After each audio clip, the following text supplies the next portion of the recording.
Gimp. Damn it. My stubby ass legs. Stage spike. You just get to slaw on your dong and I'm sitting here using my fists. Oh, now you mastered the sword. Well, you were getting laid. I studied the blade. I see. Well, I have sharpened my Schlangen.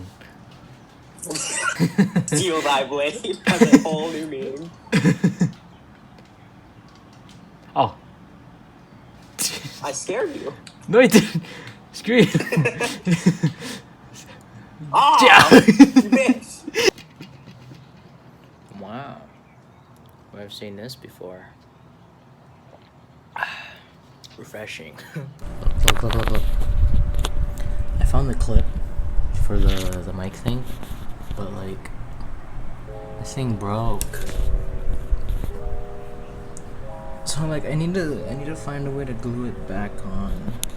You know, I told myself that I was gonna vlog outside, like head out of my dorm and film, but I really don't have a reason to go outside, so.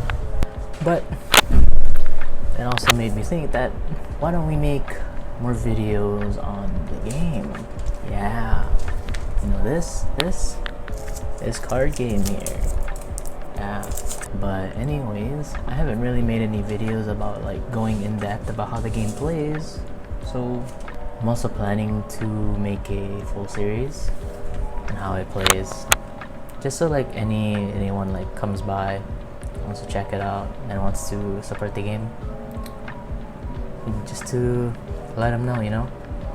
So for the first video of the series, I figured I should run down on what type of cards that I made and another guide on what the battlefield looks like, because I feel like in order to start with like learning a game, you should probably like get a look at, you know, what it looks like. So taking a first look, we'll have the king slot right here. It's pretty much the heart of the battlefield. These creatures also possess abilities that benefit the player depending on the creature, yeah. So this is where all of the damage will be. This also serves as the limiter, like what type of creatures are allowed on the field. The next one is the front line. The frontline creatures are pretty much your attackers. Your backline creatures are your creatures that don't attack, of course, but they also have abilities to activate from. You got your magic lane, which is like where all of your magic cards will be in. Place them face down, you play them. Then there's your typical deck slot, your graveyard, and your void. Your graveyard is practically your discard pile, just as I mentioned in the video, and your void is like a stronger graveyard. Once you activate like an ability that places cards in the void, it's like, you know, out of the game, stuff like that. And now here are your vanguard creatures. There's nothing different about them. They're still your front line or your backline creatures. The thing with them is that they serve as your direct defenders. So creatures can't attack your king directly unless this vanguard slot is open. Yeah. Onto a new document. This is what a mirrored battlefield would look like. So this is the tactical part of the game.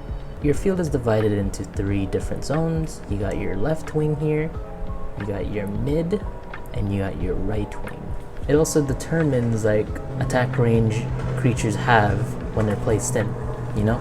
So creatures in the right wing lane will only attack opposing creatures opposite of it and the mid.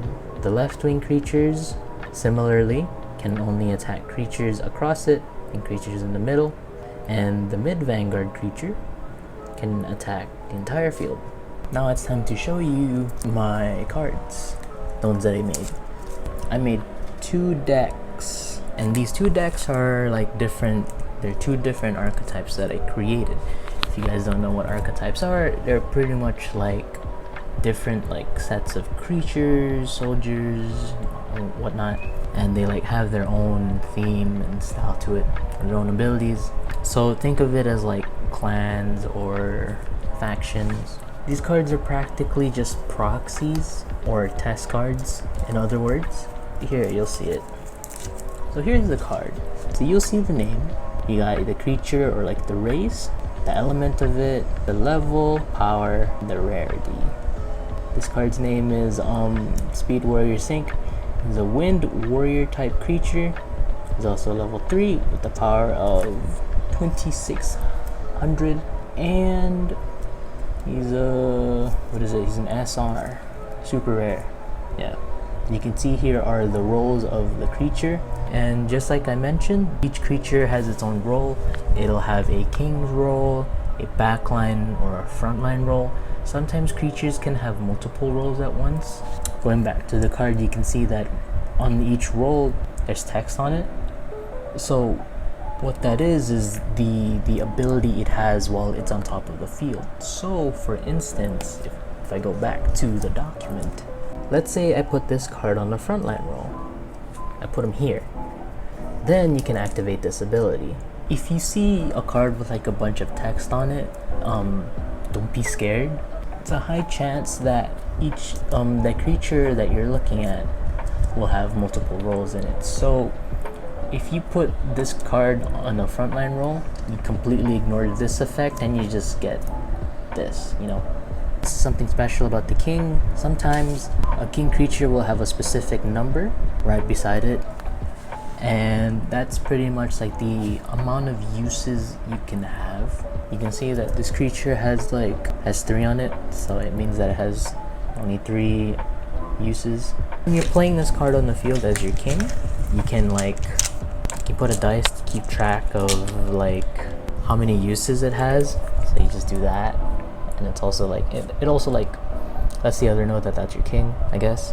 I also forgot to mention that the level of the creature is also the amount of damage it gives to your opponent, because in this game you have a total of 20 health. So for example, if this creature that you place in your front line attacks an opposing king, it'll be counted as a direct attack and it'll deal 3 damage. So here's the document. When you activate a magic card, it counts as a cast, so it's not activating it, but more casting. So the narrative would be you cast a magic card. Okay, there are 5 different magic cards. So here are your normal magic cards. These magic cards can just be played from your hand. You just play it onto the field and you apply the cast for it. You can only activate them on your turn. So for example, you play this from your hand and it says discard 2 cards and draw 2 cards. Yeah, that's your normal magic cards. Your next magic card are your triggers. Yes, triggers are what the word implies. Magic cards triggered when a specific action is taken. So you'll see over here, here's the name, it's called Mystical Veil, and here it is. When an opponent's creature declares an attack, negate the attack and end the combat phase. This is supposed to be battle phase. These are old proxies that I need to change. But yeah, you can't play trigger cards from your hand. You have to place them face down, and you can't play them until the end of your turn. So yeah. Third type is your territories.